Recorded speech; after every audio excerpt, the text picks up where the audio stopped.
Muy buenos días. Se abre la audiencia en vista pública señalada dentro del expediente número 4876-2015, formado por apelación de inconstitucionalidad de ley en caso concreto, en el incidente promovido por Bernardo Ermitaño López Reyes contra el artículo 201 del Código Penal, decreto 1773 del Congreso de la República.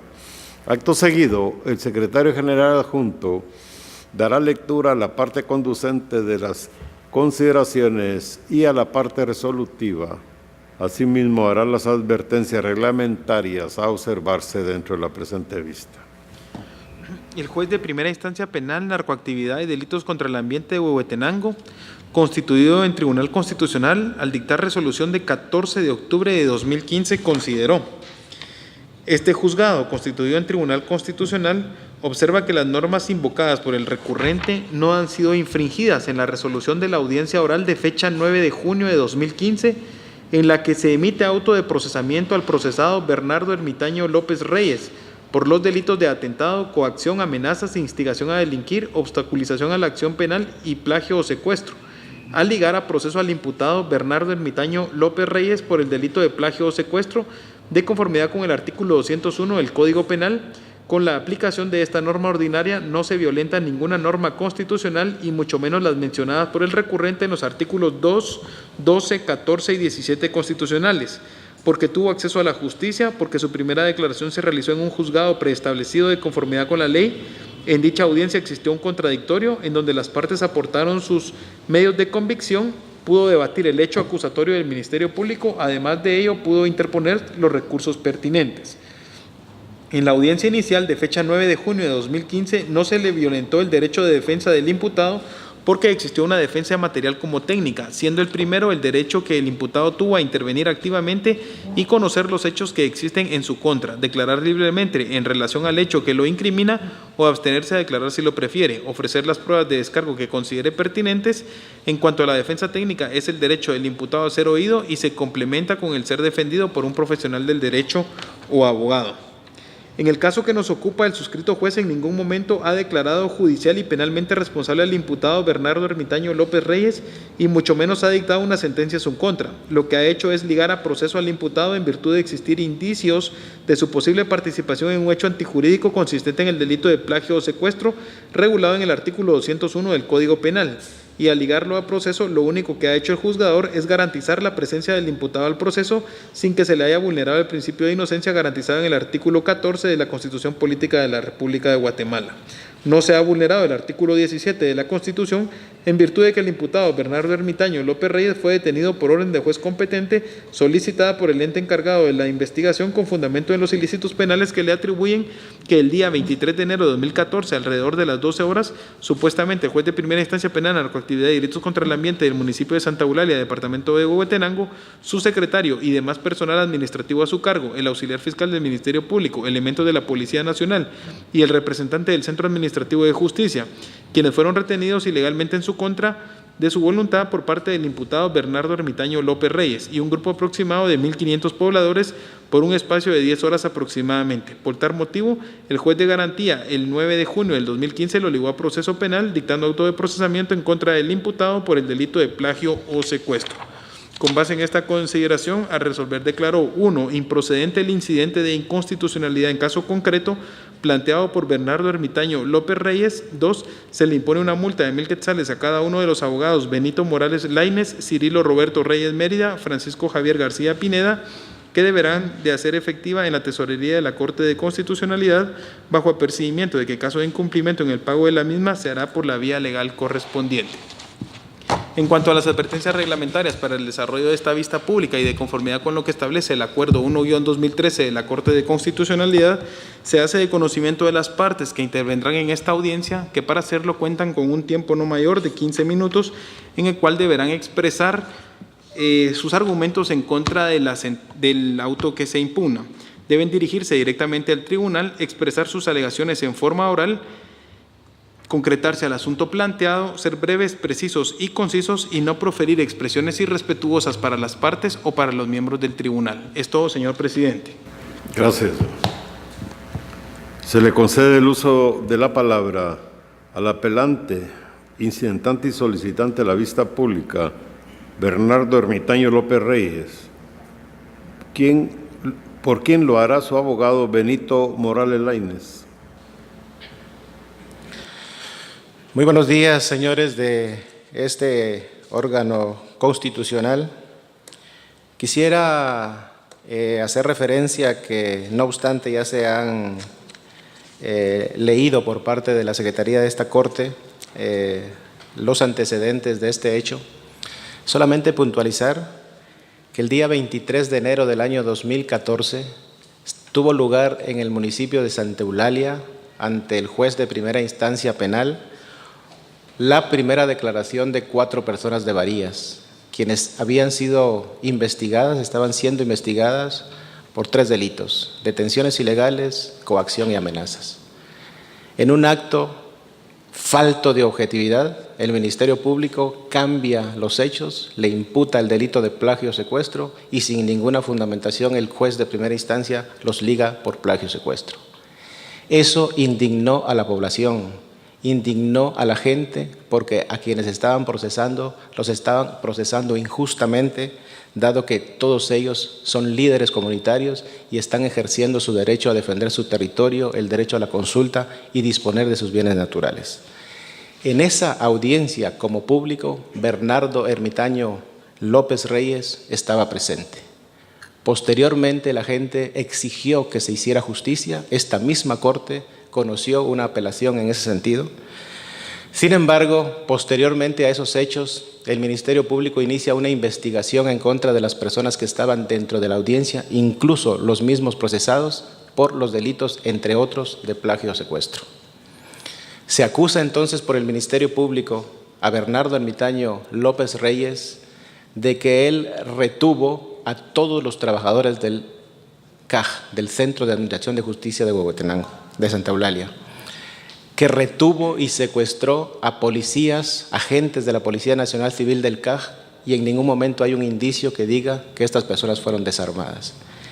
Eso es el hecho. Viene el juez de primera instancia, dicta un auto de procesamiento, liga a Bernardo Ermitaño López Reyes por el delito de plagio secuestro, entre otros, en aplicación del párrafo segundo del artículo 201 del Código Penal, que es una adición hecha por el Congreso de la República en el año 2009 a raíz de esto que se empezó a conocer como los secuestros express. En ese sentido, la aplicación que hace el juez de primera instancia es un asunto casuístico, es un asunto que no tiene la fundamentación necesaria derivado del espíritu que motivó la reforma al artículo 201 del Código Penal. Pero por otro lado, es una clara manifestación del Ministerio Público y de los jueces, en este caso de Santa Eulalia, de aplicar esta teoría peligrosa que se llama derecho penal del enemigo.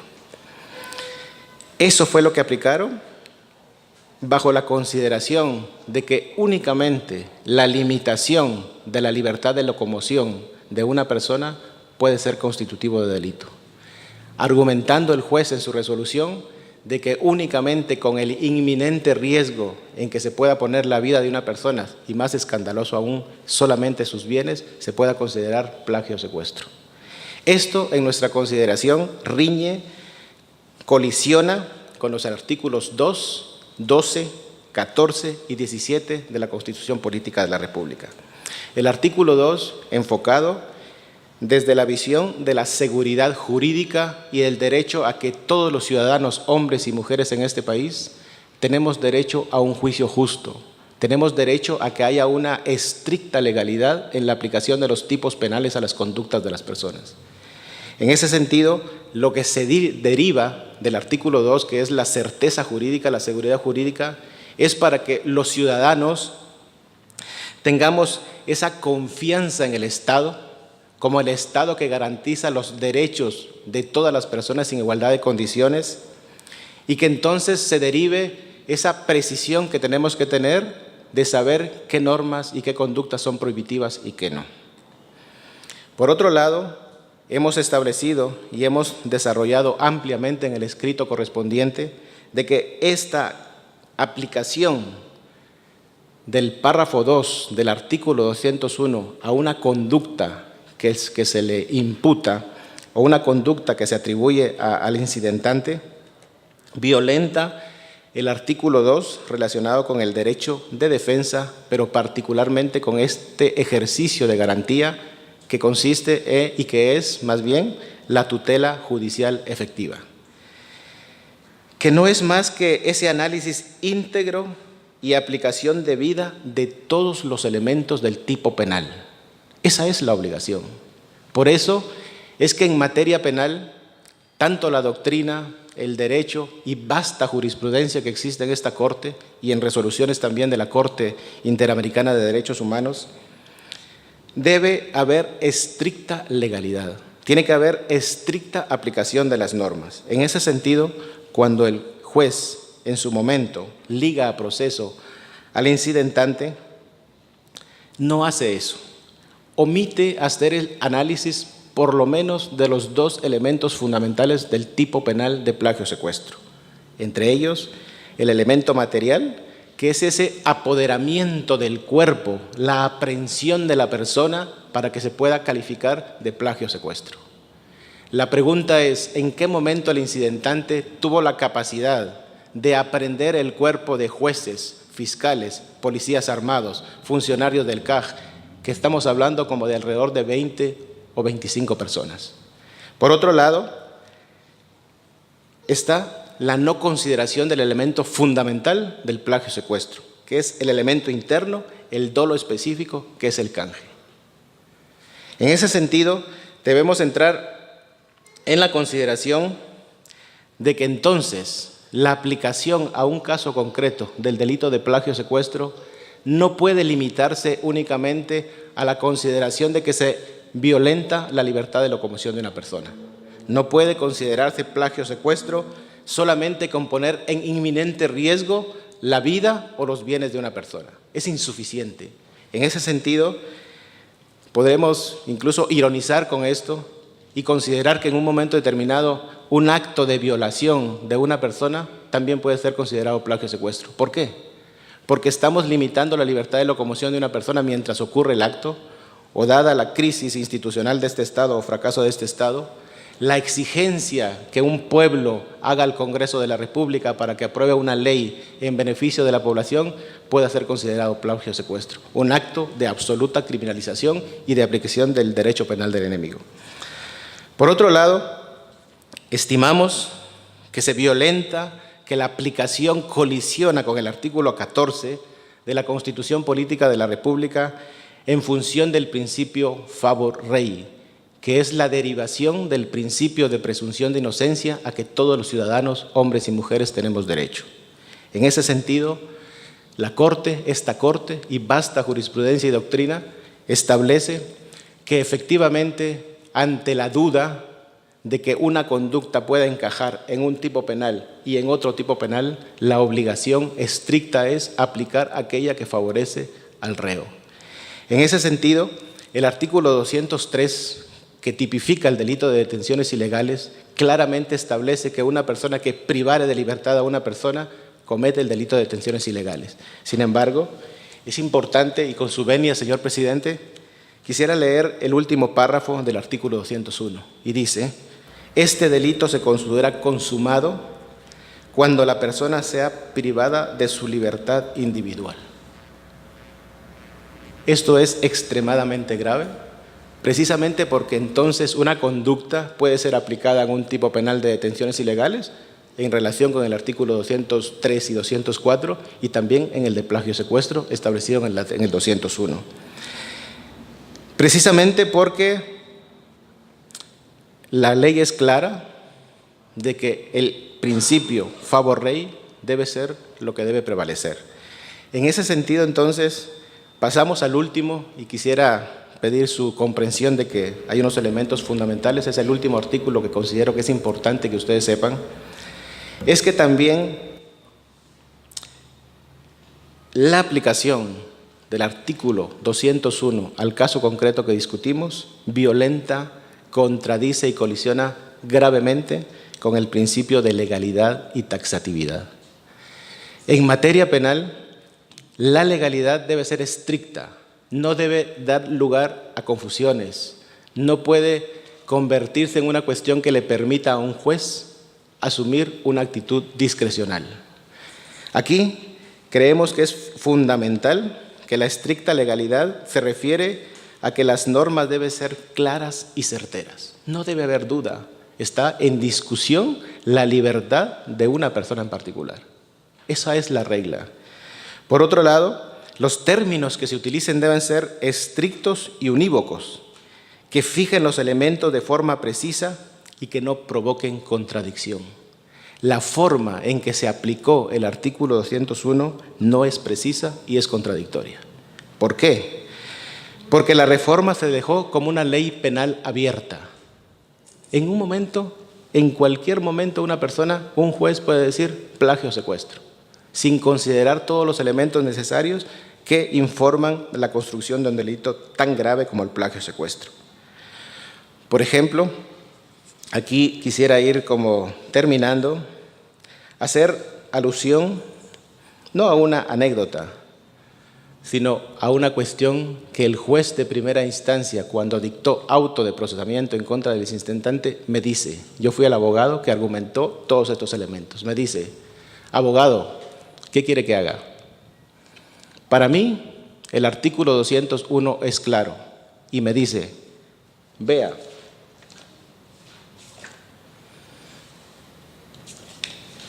y me dice, abogado, lea, yo tengo la obligación de aplicar la norma tal cual el legislador lo formuló. Y aquí me queda claro a mí que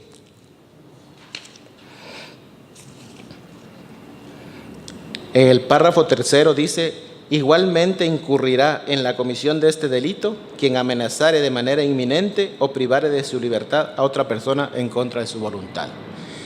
Yo aquí, me dice, encuentro que fue privado el juez de su libertad y por lo tanto se puede aplicar el artículo 201. Si usted no está de acuerdo, me lo dijo, cambie el sistema, convoque y reforme el Código Penal. Esa fue su respuesta. ¿Qué es lo que quiero decir con eso, señores magistrados?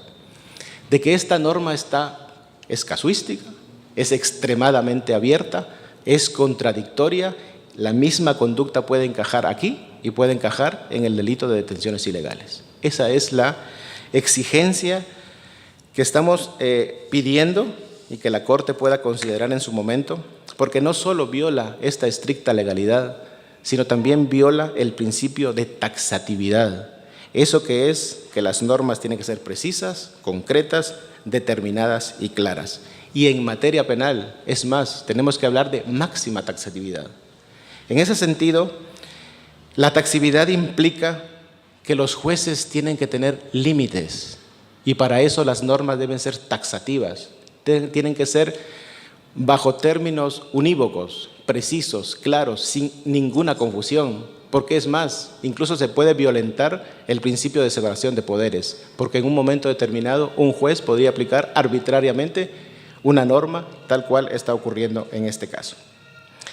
En ese sentido también quisiera, para ir terminando, quisiera manifestar que en la acción de inconstitucionalidad está desarrollado toda la colisión que ocurre en materia del principio de convencionalidad. Está ampliamente desarrollado. Y finalmente, entonces, decirles que no hice alusión a la sentencia, a la resolución del juez de primera instancia penal de Huehuetenango, que es la que apelamos, por una sencilla razón. No merece comentarios. ¿Por qué no merece comentarios? Porque el juez no entendió o no entiende o no quiso entender qué es una acción de inconstitucionalidad. La acción, como ustedes perfectamente lo saben, es el análisis para determinar si la aplicación de una norma a un caso concreto colisiona con una norma constitucional. Él emite una resolución en donde dice no se violentó el debido proceso porque el sujeto procesado, estaba en la audiencia, que tuvo un abogado, que se le garantizó la contradicción, que no hubo confusión. Es decir, está resolviendo como que fuera un amparo. No hay un análisis en ningún punto para determinar si colisiona la aplicación de esa norma al caso concreto con normas de carácter constitucional. Por eso no me merece ningún comentario.